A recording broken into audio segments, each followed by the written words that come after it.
स्वागत है दोस्तों। आज हम बात करेंगे जलवायु प्रदूषण से प्रभावित जो लक्षण हमारे शरीर पे मिलते हैं उनसे हम किस प्रकार बच सकते हैं। जैसा कि आप जानते हैं दिल्ली के अंदर प्रदूषण विशेषकर एनसीआर में बहुत फैल चुका है, यानी कि जो सांस लेने के लिए ऑक्सीजन है उसमें ऑक्सीजन कम, दूसरी जहरीली गैसें ज़्यादा हैं, जैसे ozone, nitrous oxide, sulphur dioxide और कार्बन मोनोऑक्साइड। ये गैसें इतनी प्रदूषित हो चुकी हैं कि अपना प्रभाव इनका इतना ज़्यादा है कि हमें सांस लेना भी दुश्वार हो गया है। जब हम सांस ही नहीं ले पाएंगे तो बच्चे क्या पढ़ेंगे, क्या खेलने जा सकेंगे, और जो लोग अपने व्यवसाय या नौकरियां करते हैं वो नहीं जा पाएंगे।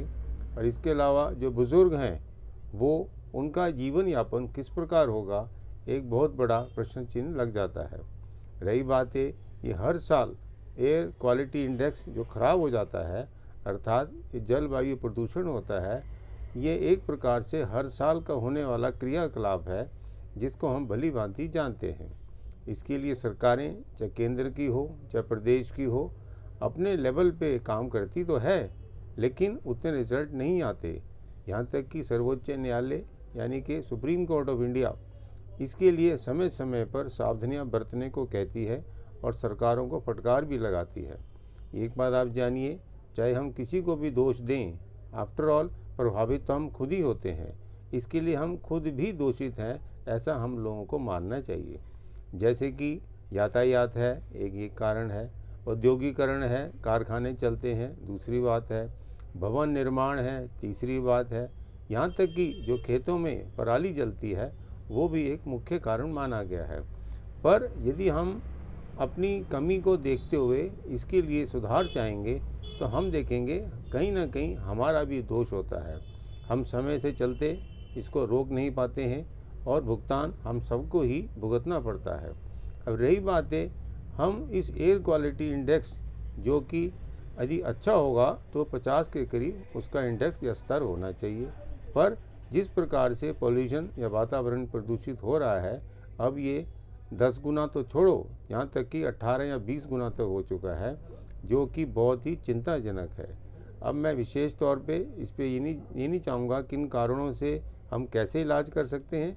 हमें ये देखना है कि हम घर बैठे सुविधाजनक जो चीज़ आसानी से मिल सके वो सस्ता, और इन तीनों को ध्यान में रखते हुए हम किस प्रकार से घर बैठे इस बीमारियों के जो लक्षण हैं उसे कम कर पाएँ और जो अन्य घातक बीमारियां हैं उनसे हम बच सकें।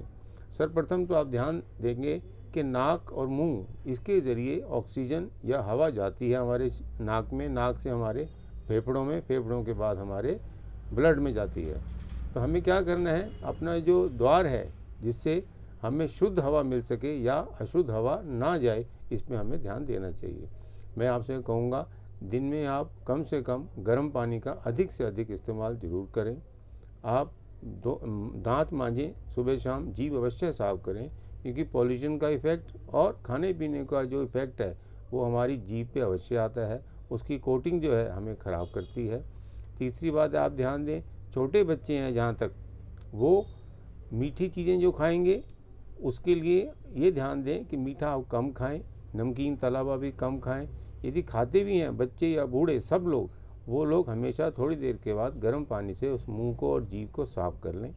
इसके बाद आप देखेंगे छोटे बच्चे हैं वो नाक के अंदर, और बड़े भी हैं वो भी विशेषता नाक के अंदर गरम गरम गुनगुना सरसों का तेल लगाएं, नारियल का तेल लगाएं, तिल का तेल लगाएं। कई लोग जैतून का तेल लगाना चाहें वो लगा सकते हैं, कई लोग जो है देसी घी का इस्तेमाल करना चाहें वो भी लगाएं।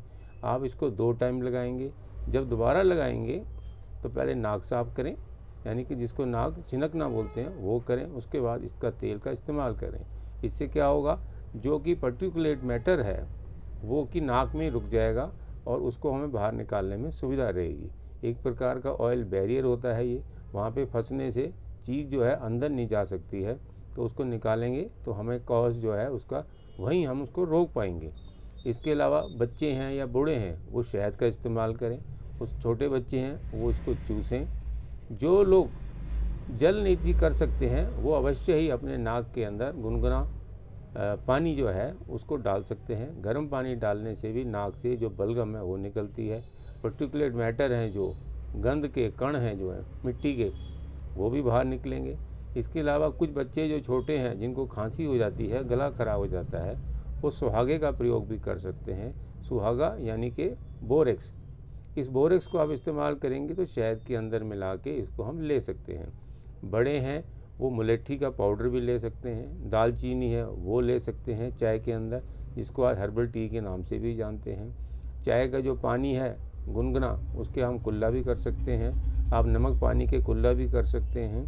कहने का मेरा भाव है, नाक और गला आपको हमेशा ही सुदृढ़ रखना है, मजबूत रखना है, ताकि आपके नाक और गले में से ये जो गंदी प्रदूषित हवा है वो अपना प्रभाव ना दिखा सके।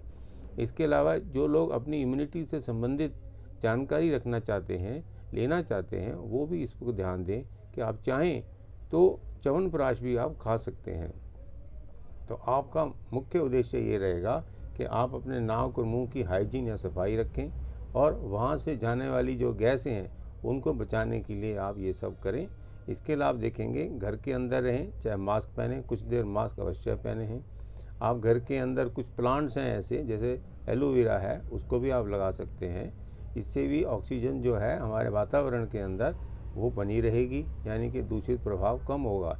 इसके अलावा आप देखेंगे लोग तुलसी का उपयोग भी कर सकते हैं। तुलसी भी एक प्रकार से बॉडीगार्ड का काम तो करती है, साथ के अंदर घर के अंदर यदि बाहर लगी हुई हो तो घर के अंदर वो ऑक्सीजन ही आएगी, अर्थात दूसरी जो गैसें हैं उसको रोक पाती है।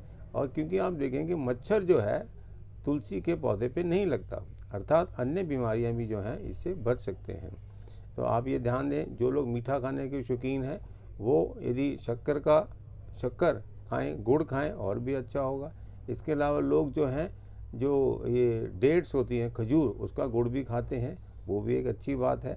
इससे नज़ला जुकाम में भी मदद मिलती है और शरीर से बलगम भी निकलता है। कुछ लोग काली मिर्च का उपयोग कर सकते हैं, वो अवश्य करें। हल्दी का दूध पीते हैं जिसको गोल्डन मिल्क भी कहा जाता है, वो भी आप लें। तो मेरा आपसे ये कहना है, हमेशा सुदृढ़ रहें।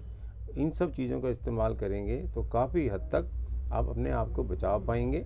नहीं तो बार बार बीमार होने पे डॉक्टर के पास जाना शरीर के लिए उतना फ़ायदेमंद नहीं होता, क्योंकि हर चीज़ के लिए डॉक्टर से सलाह लेनी बहुत मुश्किल है। तो क्यों ना हम एक प्रकार से प्रिवेंशन या सावधानी अपने घर में बरतें और अपना बचाव करें। इन बातों से मैं अपनी बात को विराम देता हूँ। तो आप ध्यान दें कि आपकी सेहत जो है आपके सांस लेने पे निर्भर करती है, किस प्रकार की ऑक्सीजन आप ले रहे हैं, दूषित जो गैस हैं उससे बच रहे हैं। क्योंकि सरकारें या सर्वोच्च न्यायालय अपना काम कर रही हैं, पर जो हमें करना है उसके जिम्मेवार हम ही हैं। रही बात यातायात की, यातायात के अंदर आपको अपना पैदल चलने की आदत बनानी चाहिए, ताकि हम गाड़ियाँ चाहे टू व्हीलर हों या फोर व्हीलर हों उसका इस्तेमाल भी हम कम कर सकें। इसके लिए एक बात अंत में ज़रूर मैं कहूँगा कि आप जैसे जैसे माहौल अच्छा होता है, आप अपने सुबह विशेषकर थोड़ा सा डीप ब्रीदिंग प्राणायाम जरूर करें। घर बैठ के करें, बाहर ना जाएं। बाहर जाना अभी मौसम वातावरण के लिए ठीक नहीं है। इन सब बातों का आप ध्यान दें तो मैं समझता हूँ हम काफ़ी हद तक सरकारों पे उम्मीद ना रख के खुद ही हम इस बीमारी से, या ये जो बीमारी बढ़ रही है, पर्यावरण ख़राब हो रहा है, उससे हम अपने आप को बचा सकते हैं। Thank you.